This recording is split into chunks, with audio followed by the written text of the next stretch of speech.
नौबतपुर में बहुत दिन बाद आप सबके बीच हम आइल बानी।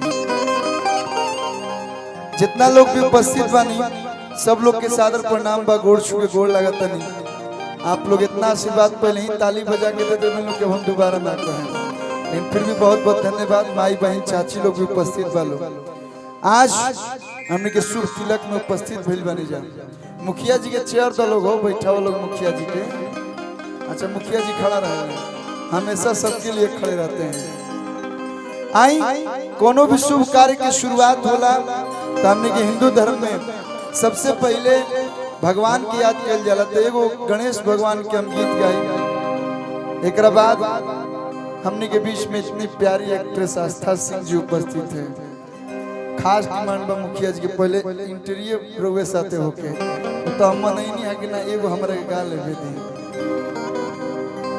एक बाद बहुत सारा कलाकार आप सबके बीच बनी। आज सब लोग अपन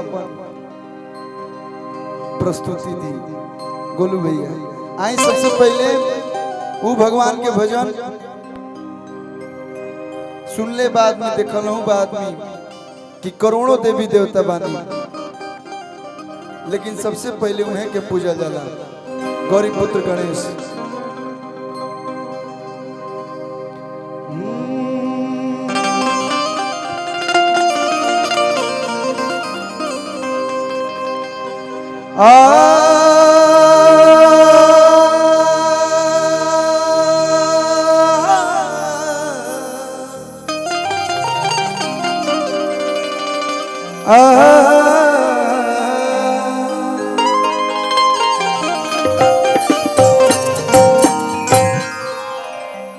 लाइट तेज ऐसा लगल बुझाता कि आरसीबी चेन्नई के मैच होके वाला बा।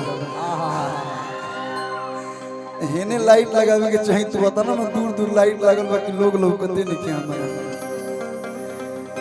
कि हमके यापन दास बनाला। विनती करी हजार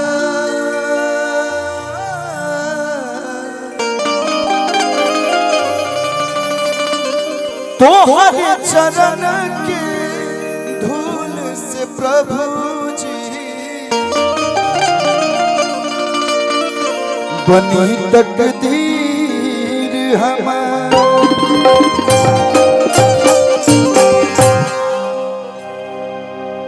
सबका से पहले राम हो खेला पूजनवा। सबका से पहले कि राम हो खेला पूजना। तमान बनी रहुआ मान बनी रहुआ हे गौरी के लाला नवा महान बनी।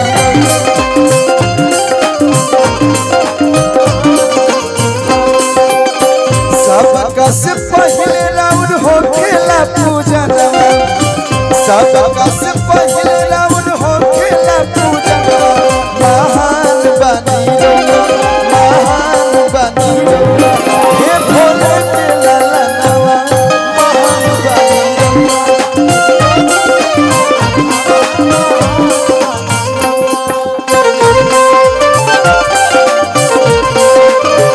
हेलो हेलो हेलो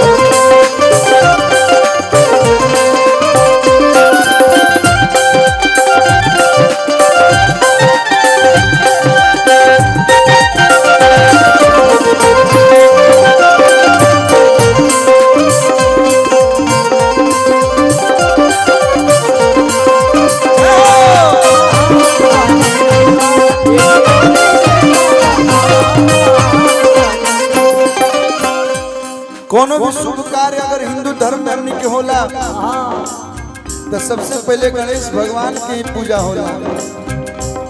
आज जब तिलक चढ़ाता तो सबसे पहले गौरी गणेश पूजा है। चाहे हमार तिलक चढ़ल हो चाहे शुभम भैया के तिलक चढ़ल हो।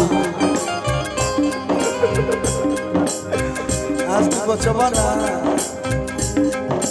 गृह प्रवेश होके चाहे कोनो भी शुभ कार्य हो सबसे पहले वहीं के बुलावल जाला।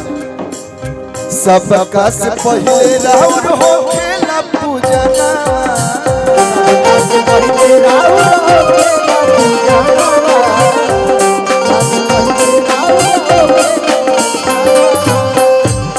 नर नारी औरी दुनिया जहाना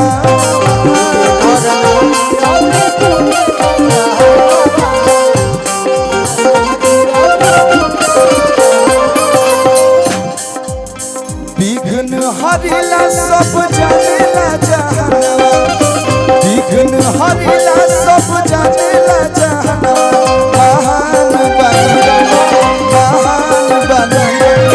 हे भोले के लाला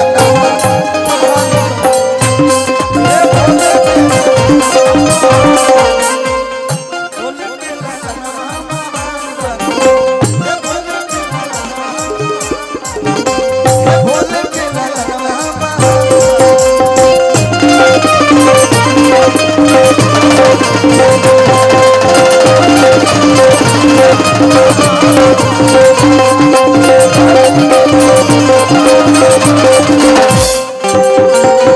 प्रेम से गणेश भगवान की। बहुत बहुत धन्यवाद, इतना प्यार से आप लोग भजन सुन लो। थोड़ा सा ना भैया